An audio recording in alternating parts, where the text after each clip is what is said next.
Le cinquième temple est placé sous la direction du grand Hilarion. Il y pénètre un nombre toujours décroissant de courants de vie. C'est là qu'a lieu le magnifique festival de la consécration. Les Shéas sont voulés aux fonctions de prêtres et de prêtresses de la flamme du feu sacré. À ce stade, ils ne sont pas encore autorisés à entretenir la flamme ou officier à l'autel. Ils sont la congrégation, les suppliants, les néophytes au crâne rasé et vêtements de lin, aux pieds nus et au cœur plein d'espoir. Quand ils entrent dans le cinquième temple, ayant réussi l'initiation consistant à rejoindre en humilité le jeu christique, dans l'oubli de soi et dans le service, ils sont prêts à porter les vêtements de la consécration, chausser les sandales dorées et accepter les vêtements de soie placés sur leur corps. Alors, le grand Hilarion, l'archange Raphaël ou quelqu'un de leur cour exécute le service de consécration. La lumière est consacrée avant de pénétrer dans le corps.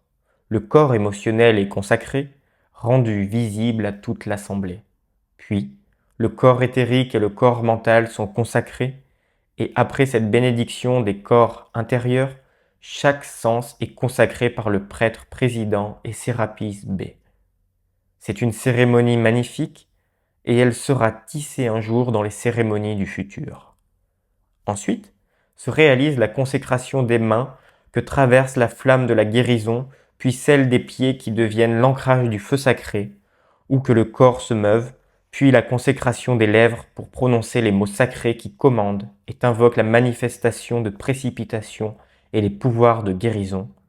Enfin, la consécration des énergies par les yeux qui permettent au courant de vie de ne voir que la perfection et de l'appeler. Les nouveaux prêtres et prêtresses, magnifiques dans leurs robes, représentent chacun le rayon qui est l'activité naturelle de leur courant de vie, sont affectés à l'adoration dans les temples. Ils y servent pendant des périodes plus ou moins longues. Quelques-uns s'arrêtent à cette initiation. Dans le sixième temple, les Shélas deviennent des mendiants du ministère et quittent Luxor pour tester leur lumière dans le monde de la forme. Leurs splendides vêtements leur sont enlevés et mis de côté, de même que leurs habits de soie et leur admirable coiffe, leurs joyaux de lumière, le spectre du pouvoir. Tout cela disparaît. Habillés comme des mendiants vagabonds, ces êtres de ministère vont dans le monde de la forme sous le rayon de la dévotion, sans lettre de crédit mais avec le vœu du silence. Il n'y a aucun moyen de reconnaître leurs qualifications, même pour les êtres spirituellement attentifs et de valeur, sauf à travers leur lumière de mendiants qui, par l'œil, le geste, la radiation et l'aura, ont à rendre le service d'étendre la lumière et d'encourager l'ascension chez ceux qu'ils approchent.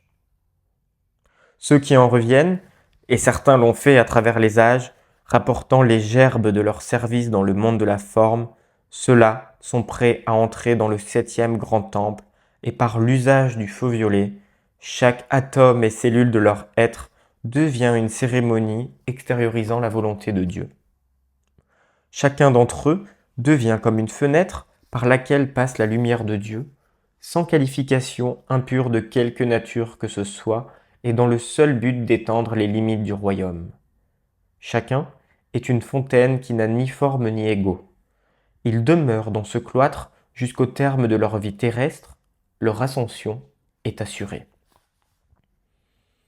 Aujourd'hui, notre vie dans le monde de la forme nous soumet à beaucoup d'initiations identiques à celles décrites ci-dessus. Nous pouvons nous mesurer nous-mêmes, nos succès et nos échecs sans l'aide d'un gourou, et voir dans la sincérité de notre cœur là où nous devons accroître notre lumière et là où nous sommes passés maîtres. De cette manière, tout homme devient son propre instructeur et traverse la flamme de l'ascension dans la perfection d'un grand prêtre ou d'une grande prêtresse de la cérémonie, recevant sa liberté au terme de sa vie terrestre.